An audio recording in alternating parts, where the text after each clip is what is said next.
Olá, eu sou a professora Fábia Maruti e vou apresentar um trabalho, um artigo nosso, meu, da professora Alexandra Machado e do professor Ronaldo Brito, intitulado A Gamificação como Estratégia Ativa e Colaborativa nas Aulas de Português Instrumental no curso de Direito da Uniswan, para o nosso Congresso do STEM Brasil, né?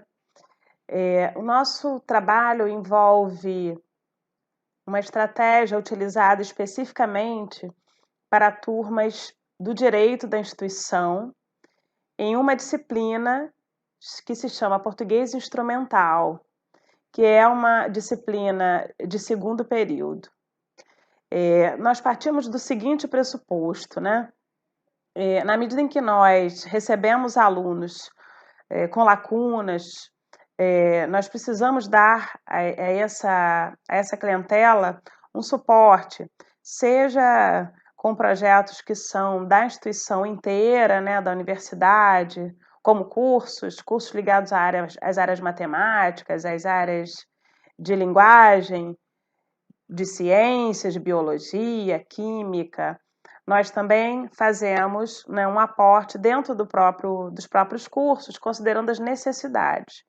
E no curso de Direito, a necessidade de termos um pouquinho mais de tempo em que o aluno, né, fique em companhia da interpretação do texto e do uso de vocabulário que envolve, né, o registro da língua padrão, que houve também que surgiu essa necessidade do português instrumental entrar por uma iniciativa do coordenador, que é também o autor desse artigo, Ronaldo Brito.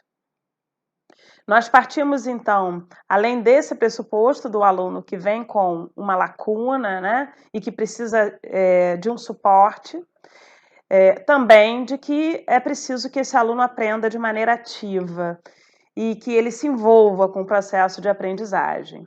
Isso já é um pressuposto das próprias metodologias ativas.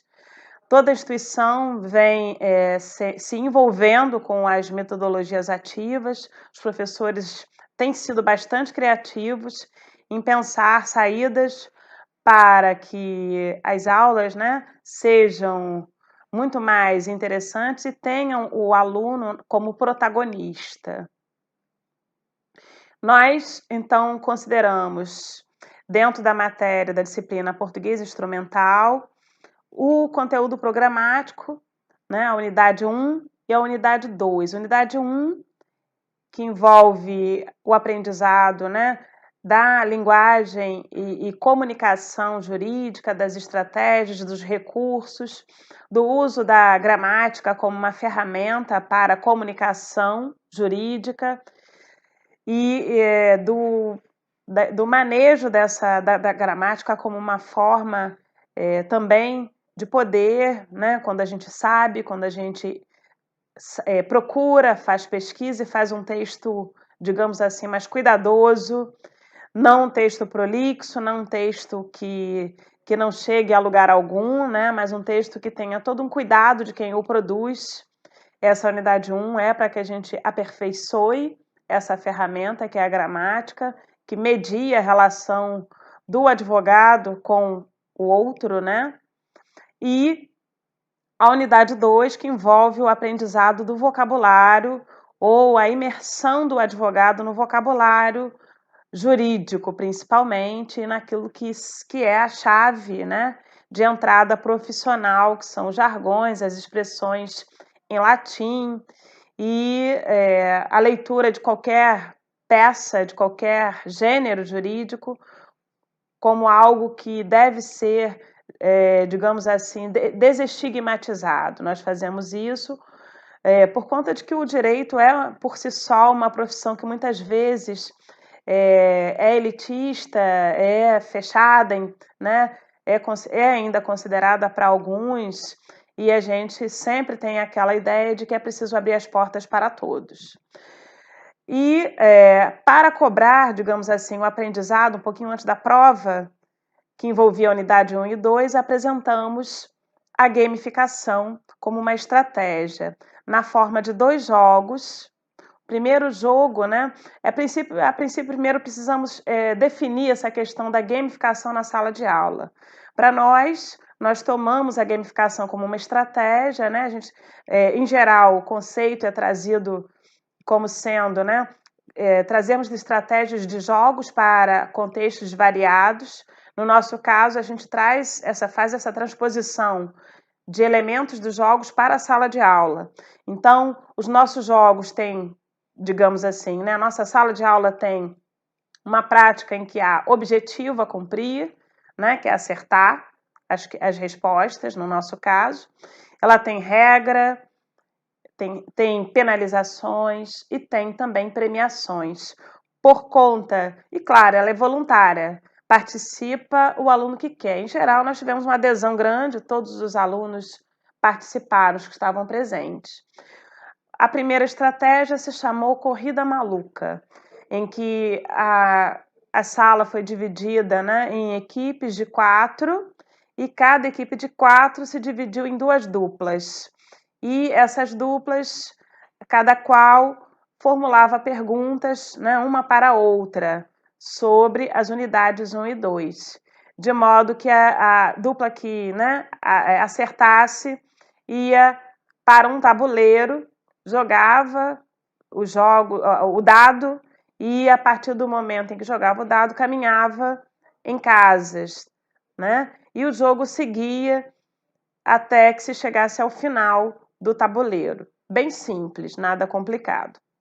A segunda estratégia se chamou Jogo da Memória, que foi bem simples, eram perguntas que o mentor fazia para a equipe, né, para as equipes, e as equipes que acertassem, né, uma espécie de quiz, receberiam prêmios que eram barrinhas de chocolate. Como resultados, as nossas turmas, nós percebemos uma motivação constante, que não se restringiu àquele momento de aplicação dos jogos, mas que perdurou até o final da disciplina, até o encerramento. Elas se tornaram muito críticas em relação ao conteúdo, em relação ao que o professor, mentor, avaliador esperava delas, né? Muito mais, digamos assim, espertas em relação a isso. E a gente entende que o que há de mais interessante nesse projeto é que ele deslocou o aluno com gap em relação aos conteúdos do ensino médio para o centro da aprendizagem. Ele realmente tomou posse, né, do seu saber, ele pôde se colocar como protagonista do ensino e ele formulava as perguntas com propriedade, conseguia corrigir o que o colega formulava como resposta, né? Fazer considerações, e isso para um aluno que vem de um déficit grande, né?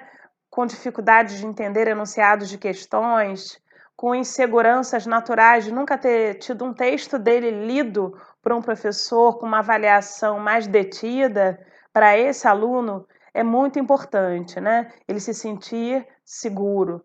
E principalmente porque ele faz um curso, que é um curso como o curso de Direito, que cobra dele o manejo com a língua escrita, que cobra que ele fale bem, tenha um posicionamento, né?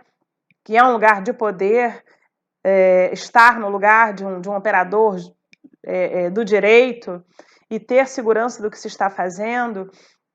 Cada vez mais, né, em que esse aluno entra como protagonista do ensino, entra como centro do processo de aprendizagem, acho que nós formamos alunos com perfis melhores para o futuro e para a vida profissional. Então, a metodologia ativa para nós, acho que cada vez mais vai ser usada com maior intensidade por conta dos resultados positivos, por agregar algo muito, muito maior até de ser dimensionado num período só. Esse é o nosso relato. Muito obrigada.